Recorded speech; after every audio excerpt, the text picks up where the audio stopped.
बोलो सतगुरुदेव की जय हो।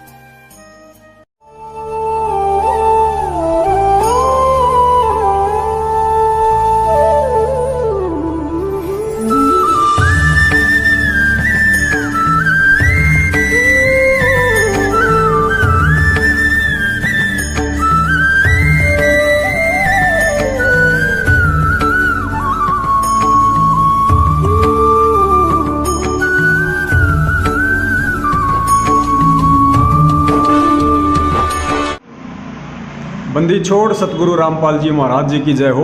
परमेश्वर की सभी प्यारी आत्माओं को पवन दास का सत्साई। पुण्यात्माओं, एक समय सतगुरु रामपाल जी महाराज जी ने अपने भक्तों को कुत्ते और गधे का उदाहरण देकर दुष्ट लोगों के स्वभाव को समझाने की कोशिश की थी कि गधे के शरीर पर चाहे कितना ही चंदन का लेप कर दो फिर भी वह कूड़े करकट में लौटना नहीं छोड़ता है, और कुत्ते को चाहे लाख बार गंगा स्नान करवा दो फिर भी उसकी पूंछ टेढ़ी की टेढ़ी ही रहती है। लेकिन आज मुझ पवन दास को यह कहते हुए बड़ी शर्मिंदगी महसूस हो रही है कि उस कुत्ते और गधे से भी गई गुजरी हालत सतगुरु रामपाल जी महाराज जी के 70% पढ़े लिखे भक्तों की हो रही है, जो अपने आप को सतलोक आश्रम मैनेजमेंट हरियाणा के सोशल मीडिया सेवादार कहते हैं। इन 5% पढ़े लिखे मूर्खों ने 65% भोली संगत को नरक के द्वार पर ला छोड़ा है। बरवाला कांड के बाद अंधे गधे की भूमिका निभाते हुए बेतुकी और बेबुनियादी फर्जी पुस्तकों का सोशल मीडिया पर प्रचार प्रसार करके संगत की जितनी भक्ति का सत्यानाश और गुरु के दामन पर बदनामी का कीचड़ इन लोगों ने उछाला है, उतना कीचड़ तो शायद 2006 से लेकर 2020 के अंत तक आर्य समाज ने भी नहीं उछाला होगा। धर्मराज भी घंटों इसी सोच में पड़ा रहता होगा कि मरने के बाद इन गधों के लिए कौन सा नरक ठीक रहेगा। आज दिनांक 17 दिसंबर 2019 की न्यूज़ सुनकर शायद आपके रोंगटे खड़े हो सकते हैं कि इन पढ़े लिखे अंधे गधों के कंधों पर बंदूक रखकर प्रशासन के द्वारा संत रामपाल जी महाराज जी को हिसार में भयंकर यातनाएं दिलवाने और अपनी काल प्रेरित घटिया व छोटी सोच अनुसार यथासंभव उन्हें मानुष समझकर जान से मरवाने की पूरी प्लानिंग सतलोक आश्रम मैनेजमेंट हरियाणा के मुखिया महेंद्र एंड पार्टी के द्वारा रची जा रही है। सर्वप्रथम तो इन गुरु गद्दारों ने बरवाला कांड के समय जजों के खिलाफ भड़काऊ पुस्तकें लिखकर और संत जी को जबरन कोर्ट में उपस्थित होने से रोककर बरवाला में भयंकर नरसंहार और उसी की आड़ में संत रामपाल जी महाराज जी को आश्रम में ही जान से खत्म करने की योजना बनाई थी, लेकिन सफल नहीं हो पाए। सबूत के तौर पर संत जी ने स्वयं मीडिया में बयान दिया था कि मैं छुपा रहा तो बच गया, वरना ये लोग मुझे जान से मार देते। लेकिन 2014 में जब इनकी दाल नहीं गली तो अपनी उस घटिया मनसा को अंजाम देने के लिए अर्थात उन्हें फांसी की सजा करवाने के लिए 2015 के बाद जजों के खिलाफ सोशल मीडिया सेवादारों की एक टीम खड़ी कर डाली, और उन मूर्खों का सारा दिन फेसबुक और ट्विटर पर बस एक ही काम था कि मोदी हाय हाय, खट्टर हाय हाय, अनिल राव हाय हाय, जज भ्रष्ट हैं, जज रिश्वतखोर हैं, फला फला जज के सिर में कीड़े पड़ेंगे, फला जज ने हमसे 8 करोड़ रुपए मांगे। और अंत में इन अंधे गधों की हाय हाय का एक ही परिणाम निकला कि जजों ने संत जी को दोहरी उम्र कैद की सजा सुना डाली, क्योंकि भारतीय संविधान में संतों को फांसी का प्रावधान नहीं है। लेकिन गद्दार महेंद्र और उसकी टीम को तो संत रामपाल जी महाराज जी को आजीवन उम्र कैद होने पर भी संतुष्टि नहीं मिली, तो फिर से इन शेख तकी के वंशजों ने उन पढ़े लिखे अंधे गधों को सोशल मीडिया सेवा के लिए रिचार्ज किया और 2019 में जज देशराज चालिया के खिलाफ एक बेहद भड़काऊ भाषा युक्त सरासर अन्याय नामक पुस्तक छापकर उसका प्रचार प्रसार करवाना शुरू कर दिया। आपको बता दें, जज देशराज चालिया वही जज है जिसने संत रामपाल जी महाराज जी को उम्र कैद की सजा सुनाई थी। अब आगे का वीडियो ध्यान से सुनने लायक है। जज देशराज चालिया की संत रामपाल जी महाराज जी से कोई दुश्मनी नहीं थी। उसने जो भी फैसला सुनाया सबूतों के आधार पर सुनाया, क्योंकि 4 साल के ट्रायल में सतलोक आश्रम मैनेजमेंट हरियाणा के सभी वकील गद्दार महेंद्र के इशारों पर मुंह पर ताला लगाए हिजड़ों की तरह कोर्ट में चले जाते और बाहर आकर अपने बाप महेंद्र से नौटंकी की फीस ले जाते।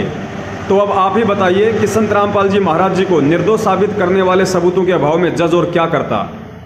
अब मुद्दा यह है कि इन लोगों ने उस जज और न्यायपालिका के खिलाफ सोशल मीडिया पर जो अभद्र और बेबुनियादी आग उगली थी उस पर जज साहब ने एक्शन ले लिया और सतलोक आश्रम मैनेजमेंट हरियाणा के 282 सोशल मीडिया सेवादारों के खिलाफ मामला दर्ज करते हुए उनसे जवाब मांगा है कि आप लोगों ने न्यायपालिका और मेरे खिलाफ जो झूठा जहर उगला है उसके ठोस प्रमाण पेश करें, अन्यथा अंदर जाने की तैयारी करें। तो पुण्यात्माओं, कोर्ट में जज और न्यायपालिका की भ्रष्टता के खिलाफ कोई ठोस सबूत पेश करने के बजाय इन गद्दार सतलोक आश्रम मैनेजमेंट हरियाणा के अंडरग्राउंड मुखिया महेंद्र ने एक भाड़े का वकील खड़ा कर दिया। उस वकील ने कोर्ट में हाजिर होकर उन पढ़े लिखे 282 सोशल मीडिया सेवा करने वाले अंधे गधों के बचाव में जो भी कुछ कहा है, उसे सुनकर आपको हंसी कम और गुस्सा ज्यादा आएगा कि पिछले 5 साल में हम किन अंधे गधों की पूंछ पकड़कर हरिद्वार की पैदल यात्रा कर रहे थे। सुनिए वकील साहब का जवाब। रामपाल के 282 समर्थकों ने हाईकोर्ट से मांगी माफी। कोर्ट ने कहा हलफनामा दें। सजा सुनाने वाले जज के खिलाफ टिप्पणी वाला पत्र भेजा था। चंडीगढ़ हिसार की जिला अदालत द्वारा रामपाल को 4 महिलाओं सहित एक बच्चे की मौत का जिम्मेदार मान उम्र कैद की सजा सुनाने वाले जज के खिलाफ अपमानजनक टिप्पणी करने वाले पत्र मामले में रामपाल के 282 समर्थक हाईकोर्ट में पेश हुए और माफी मांगी। हाईकोर्ट ने उन्हें हलफनामे के माध्यम से माफी सौंपने का आदेश जारी करते हुए सुनवाई स्थगित कर दी है। रामपाल के समर्थकों ने हिसार जिला अदालत द्वारा रामपाल को उम्र कैद की सजा सुनाने वाले जज सहित जिला अदालत के अन्य जजों पर आपत्तिजनक टिप्पणियां पर रामपाल के समर्थकों ने हाईकोर्ट को पत्र भेज दिया था। पत्र पर इन सभी के हस्ताक्षर थे। इस पत्र पर संज्ञान ले इन सभी को तलब कर जवाब दिए जाने का आदेश दिया था। सोमवार को ये सभी समर्थक हाईकोर्ट में पेश हुए और कहा कि यह बेहद शर्मनाक बात है कि न्यायपालिका पर इस तरह की टिप्पणियां की जा रही हैं। पुण्यात्माओं, ये सभी सोशल मीडिया सेवादार जिनको हम अंधे गधे कहते हैं, इन्होंने खुद वहां पे जाके कहा है कि यह बेहद शर्मनाक बात है कि न्यायपालिका पर इस तरह की टिप्पणियां की जा रही हैं। तो नालायकों, पिछले 3 साल से क्या तुम अपने मामा के ऊपर टिप्पणी कर रहे थे? कोर्ट ने कहा था कि इस प्रकार का व्यवहार बर्दाश्त नहीं किया जा सकता। सुनवाई में इन समर्थकों की ओर से पेश हुए सीनियर एडवोकेट विनोद घई ने इनके लिए हाईकोर्ट से माफी मांगी और कहा कि ये सभी बेहद ही गरीब लोग और दिहाड़ीदार हैं। पुण्यात्माओं, इनके वकील ने कहा कि ये लोग बेहद गरीब हैं और दिहाड़ीदार हैं, यानी मजदूरी करके अपना पेट भरते हैं, इनको नॉलेज नहीं है, अनपढ़ हैं। और कई महिलाएं ऐसे में यह सभी इस पत्र के लिए माफी मांगने को तैयार हैं। इस पर जस्टिस दया चौधरी एवं जस्टिस मीनाक्षी आई मेहता की खंडपीठ ने कहा कि ये सभी न सिर्फ लिखें बल्कि पत्र माफी मांगें, बल्कि भविष्य में ऐसा ना करने का आश्वासन भी दें।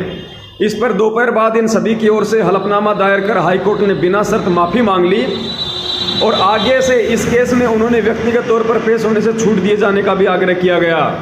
हाईकोर्ट ने हलफनामे में कई खामियां बताते हुए इसे नए सिरे से 3 दिन के भीतर कोर्ट की रजिस्ट्री में दायर किए जाने का आदेश भी दिया है। साथ ही इन सभी समर्थकों को 29 जनवरी को मामले की अगली सुनवाई पर पेश होने को छूट भी दे दी है। हस्ताक्षर करने वाले कुल 282 लोग थे, जिनमें से 2 की मृत्यु हो चुकी है और 1 सड़क दुर्घटना में घायल है। ऐसे में 282 समर्थक हाईकोर्ट में पेश हुए थे। पुण्यात्माओं, अब इसके आगे दास इस अंधी, गूंगी, बहरी, पोलियो ग्रस्त, अपंग और मानसिक गुलाम संगत को केवल इतना ही कहेगा कि और बढ़ चढ़ कर दान करो अपने इन गद्दार बाप दादाओं को, ताकि ये लोग उस निर्दोष महापुरुष को जेल में यातनाएं दिलवाने के लिए इन जजों के खिलाफ उल्टी सीधी पुस्तकें छापकर उनका प्रचार करते रहें। और जब कोर्ट कोई एक्शन ले तो तुम्हारे ही दान पर एक भाड़े का वकील खड़ा करके उनकी ओर से माफी मांगी जाए कि जज साहब माफ कर दीजिए, आपके खिलाफ गलत प्रचार करने वाले ज्यादातर लोग अनपढ़ और दिहाड़ीदार हैं। यदि किसी सोशल मीडिया सेवादार की माँ इस वीडियो को देख रही होगी तो 101% अपनी आंखों में आंसू भरकर यही सोच रही होगी कि कौन सी मनुष्य घड़ी में यह कंसरूपी बीज मेरी कोख में पड़ा था, जो आज गुरुजी को बदनाम करने के लिए गद्दारों के इशारों पर कुप्रचार में लगा हुआ है।